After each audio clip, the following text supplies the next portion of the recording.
I'm Irish, I love Guinness, and I don't love beers with mint in them. They added mint to Guinness. Are we sure that's a good idea?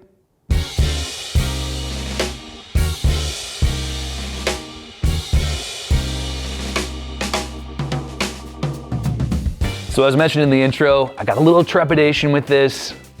Guinness, it's a classic formula. It's really good often because it is not super sweet. It's very dry, very mellow, minimal ABV. It's usually like between 4 and 5%. This beer is 10.8%.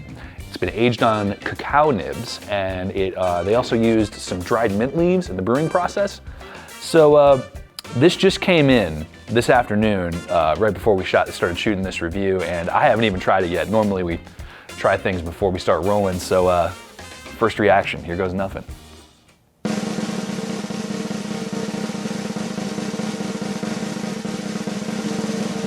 Oh, thank goodness. Whew. I was really worried it was gonna be one of those toothpaste beers, man. You ever have a mint beer and it's just they overload the mint flavor until it's like you're chewing on a York patty, or it feels like you just brushed your teeth? Not the case here. It's a very mellow, minty flavor. Honestly, just kind of provides a little cooling sensation on the back of the tongue. Aroma-wise, you get a lot of bourbon. Actually, when we were doing the pour, I could smell it coming off the glass. So you're definitely getting some of that bourbon barrel aging that goes on for this one. The chocolate flavor is also similarly nicely subdued. It's not hitting you over the head with sweetness. It's a fairly mellow, semi-sweet, kind of drier baking chocolate type of taste that I would compare it to. It's nice. They didn't ruin Guinness, thank goodness.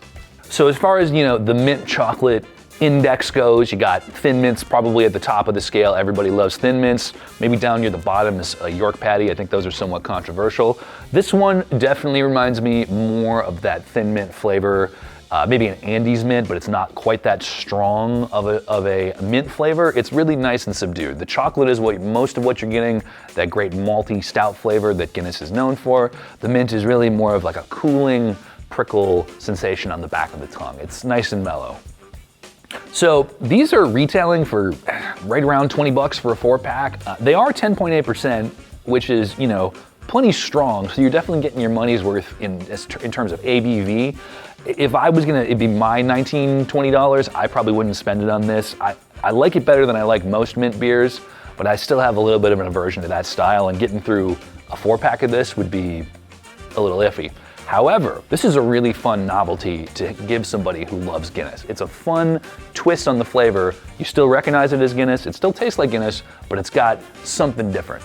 Well, I am going to count this as a Christmas miracle that Guinness did not ruin their amazing stout with the addition of mint, a flavor that I really don't normally like. Cheers, Happy New Year's to y'all. We'll see you next time.